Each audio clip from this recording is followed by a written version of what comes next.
affect your decision as to where to locate your business. When you are planning your location, you need to look at the location of your raw materials, the location of your markets, that is where are your customers, where is your labor located. There is also community considerations and site related considerations. So let's break this down. Let's talk about the location of raw materials. Well, you need to look at what is necessary. So for example, if we are doing fishing or farming or mining, you can't just put those anywhere. You need to be near where the raw materials are. You can't do mining without being near the resource. Okay.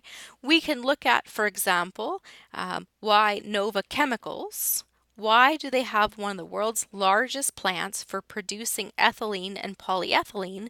Why would it be located near Red Deer, Alberta? Well, it's because when the plant was developed, most of the natural gas wells were located in central Alberta. In addition to the access to raw materials, there's also more labor here between Calgary and Edmonton than we would find far up north, for example, near Fort McMurray. So, what are the materials necessary for our production?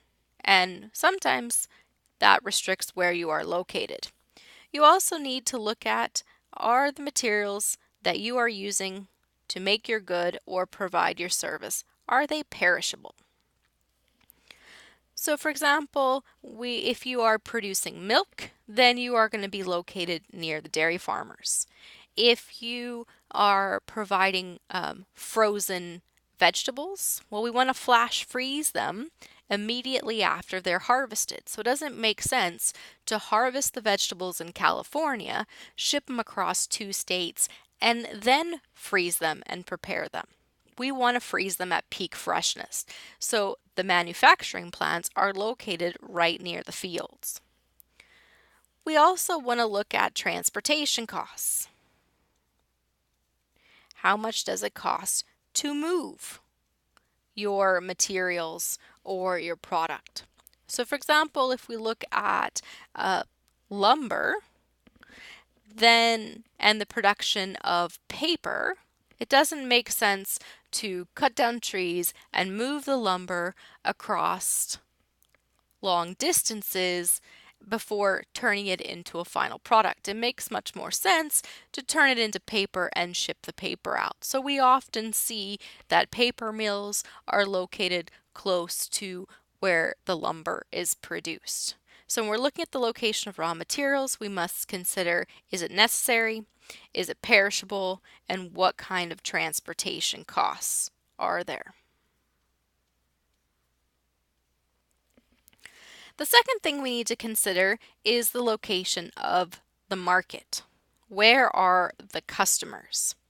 So if we look at gas stations, for example, we put them near neighborhoods. Retail and services are near high traffic areas of town. We also have to consider the distance from the competition. So again, as we look at the location of our markets, we do have to consider where the warehouse is. We also have to consider transportation costs. But when it comes to services or retail, then you want to be where the customers are. We can look at Olive Garden, for example. How does Olive Garden decide where to be located? Well, for Olive Garden to move into your city, they have a set of specifications.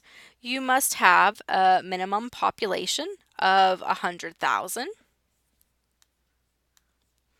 You must have a certain amount of space for the building.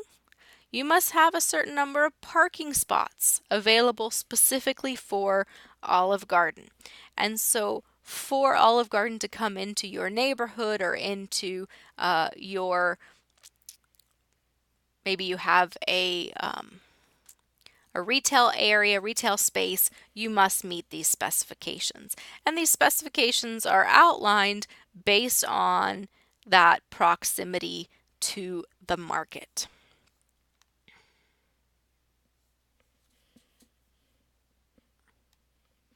The third thing we want to consider is the location of labor. Where is the workforce? And as we look at the availability of labor, we need sufficient number of workers, so we need to look at availability.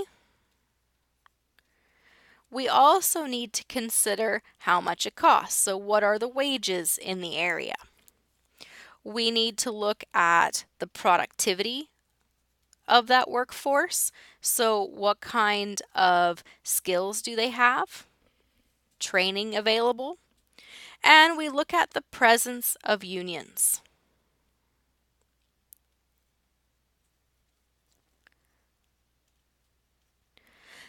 For example, moved one of its 787 plants from Washington State to South Carolina.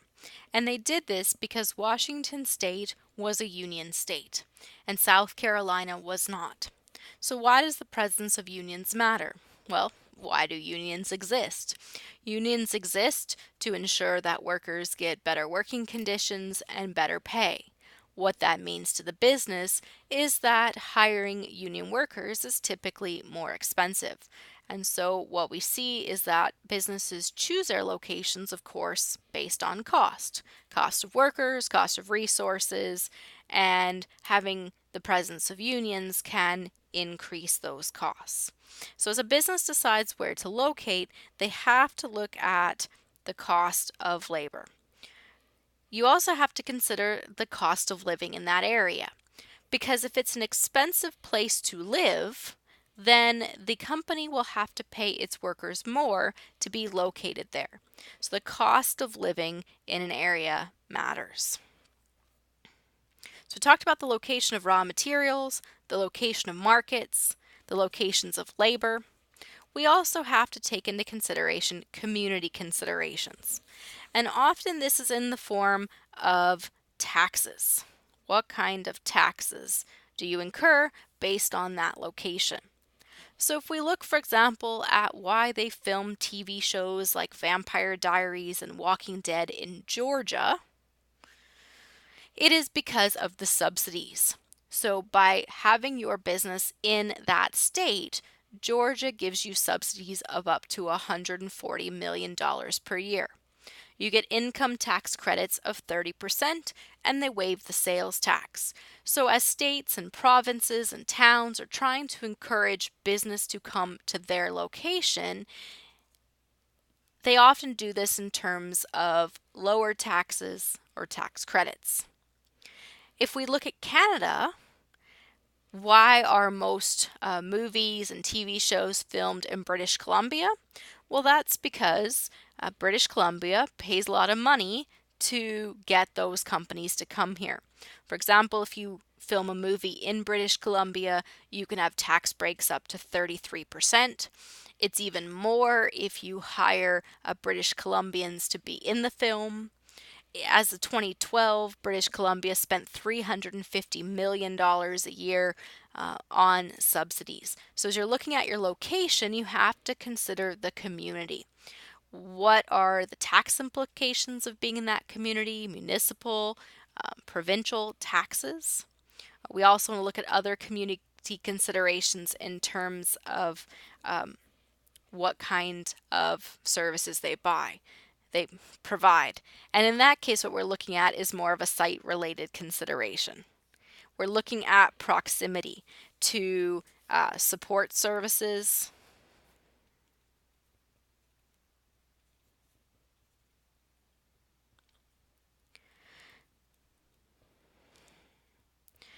So for example, if you're a surgeon, you're going to want to be near a hospital. If your company performs research, you want to be near a university.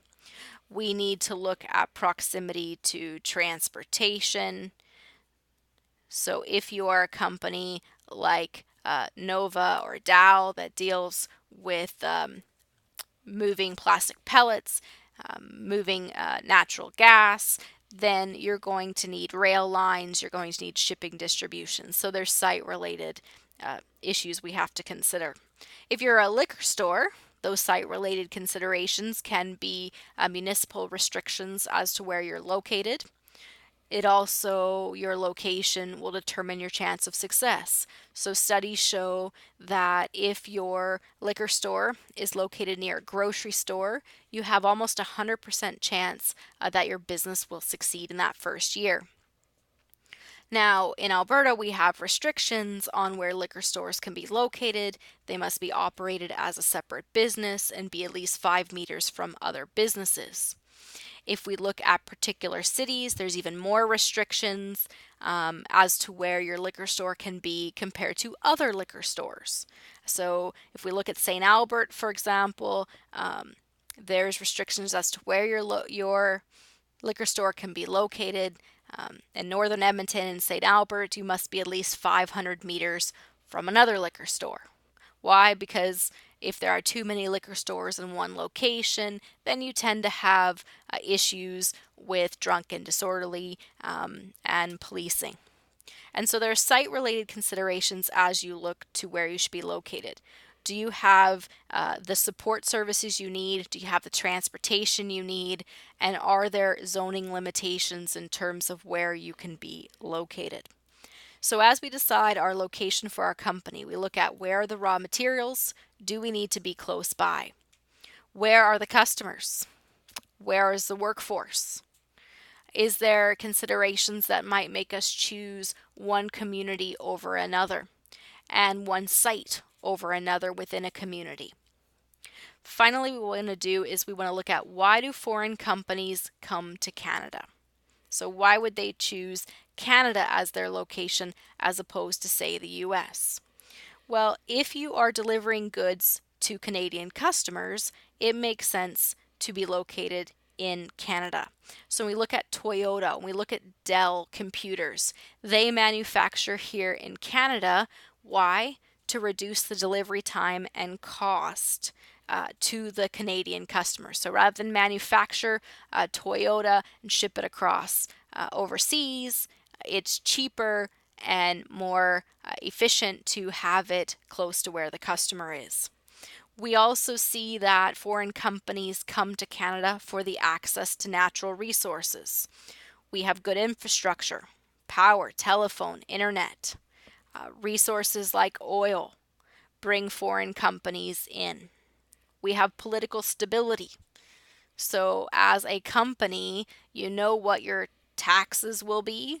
You know what steps and regulations there are, and those don't change significantly from year to year. And so that stability is enticing for companies. We talked before about tax incentives. So it might get you to come and be in a particular province or in Canada by reducing your taxes to get you to come here. We have access to the natural resources. So we see CNOOC, they bought Nexen a number of years ago, and that was so they could have access to Alberta oil. Okay. That deal had to have government approval because for a foreign company to own a Canadian business, there is legislation against that and there's limitations, and so they had to get government approval. The last reason that companies come to Canada is that we have a more liberal immigration policy than the US. For example, when it comes to Microsoft, Microsoft has employees working in Canada, and that's because it's easier to immigrate to Canada than it is to the US. There's so much difficulty getting work visas to the US that instead, Microsoft set up shop here in Canada to bring workers in. And as we see changes in 2016 in terms of the U.S. immigration policy, I suspect that more companies from the U.S. will do the same thing. So maybe Google or other tech companies will increase their presence here in Canada because Canadian immigration policies, it's easier to get qualified workers than in the U.S.